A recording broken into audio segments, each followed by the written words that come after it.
Bonjour, je suis Élodie Esther, conseillère d'entreprise tourisme durable à la Chambre de commerce et d'industrie des îles de Guadeloupe. Et je vais vous présenter aujourd'hui le dispositif Année de la gastronomie.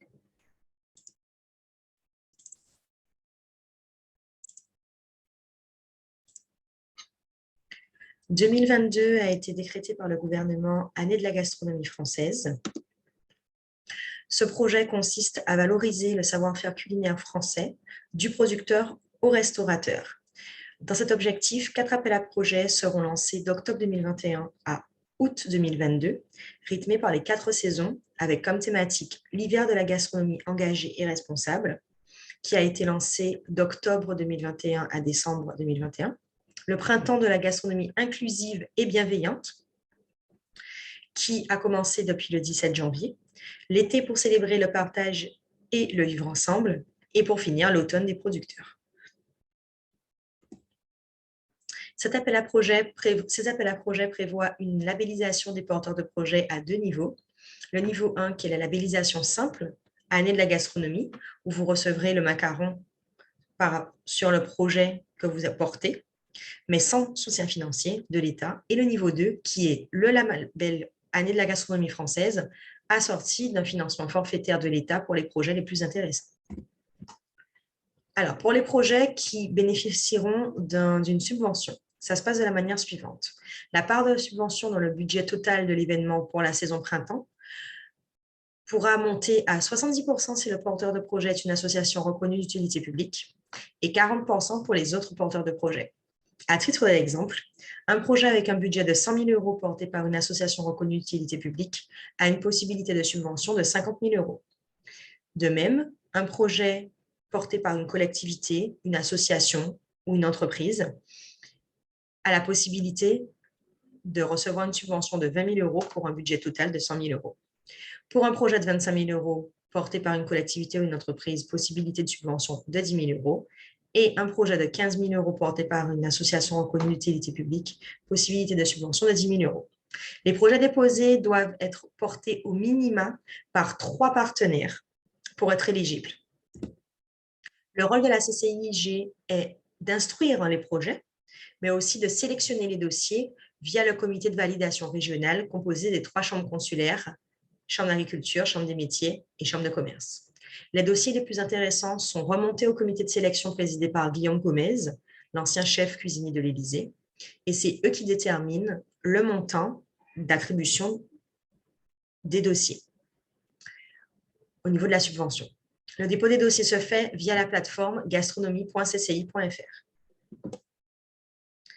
Donc, je vais vous présenter la plateforme de dépôt de dossier, vous expliquer comment ça se passe. Alors, tout se fait en ligne. Donc, vous cliquez sur gastronomie.cci.fr dans un moteur de recherche. Vous tomberez sur la page suivante. Sur cette page, vous allez vous créer un compte. Donc, vous écrivez le nom, le prénom et l'email du porteur de projet. Vous créez un mot de passe. Vous attestez sur l'honneur l'exactitude des informations et vous cliquez sur « Je suis un humain » pour que la machine puisse vous reconnaître. Ensuite, vous faites inscription, ce qui va générer un mail dans votre boîte mail avec une adresse de validation sur laquelle vous allez cliquer. Quand votre compte sera validé, vous tomberez sur la page suivante. Donc, tout d'abord, vous avez le bouton « Déposer un dossier » sur lequel vous allez cliquer et vous tomberez sur les informations qu'il faudra compléter. Donc, tout d'abord, la description du projet, donc l'intitulé du projet, la date de réalisation de ce projet, le volet. Donc, le volet, c'est la thématique du projet en cours. Donc, par exemple, actuellement, nous sommes au printemps. Donc, si vous cliquez sur le menu déroulant, vous tomberez sur printemps et vous cliquez dessus. Ensuite, la typologie de la structure porteuse du projet, le SIRET de la structure, la dénomination, son code APE et le nombre de partenaires engagés dans le projet. Minimum 3. Vous ne pouvez pas aller en deçà. Par contre, vous pourrez augmenter le nombre, c'est possible, en le corrigeant, en écrivant 4, 5, 6, selon le nombre de porteurs. Après, vous ferez une identification du porteur de projet, donc à travers le courriel, son nom, prénom, adresse, téléphone, le code postal et la ville du porteur. La constitution du dossier se fait de la manière suivante. Il faut que vous rédigiez sous forme de mémoire une présentation de 2 pages et demie maximum. Donc, le but, c'est d'avoir une présentation synthétique du projet où vous détaillerez le contenu des actions envisagées, en précisant le cas échéant les responsabilités de chaque partenaire, le déroulement et le phasage de ces activités, l'évaluation du budget, là aussi en précisant le rôle de chaque partenaire et l'accompagnement au niveau du calendrier de réalisation, la démonstration du caractère incitatif de l'aide publique, les financements acquis et recherchés, donc qu'est-ce qui compose votre budget, quels sont vos fonds propres et quelle est votre autre source de financement, les résultats escomptés en termes de valeur ajoutée, de rayonnement et d'emploi, c'est-à-dire quels sont les enjeux pour le territoire, quels sont les objectifs de ce projet. Et bien sûr, les indications de performance par rapport à l'examen de la fin du projet pour voir quel niveau, pour vous, quels seraient les indicateurs de performance qui prouvent que ce projet a été réussi. Alors après, vous avez la liste des pièces à compléter. Donc, vous allez télécharger l'annexe financière, l'annexe technique, le CERFA, la déclaration de subvention et la lettre d'engagement que vous allez remplir, compléter, signer.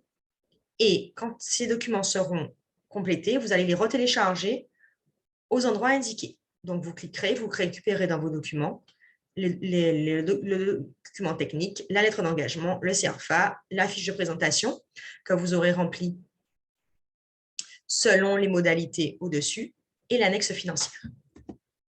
Et pour finaliser votre projet, on vous demande de mettre donc la demande de subvention. Si vous en avez une, vous faites oui.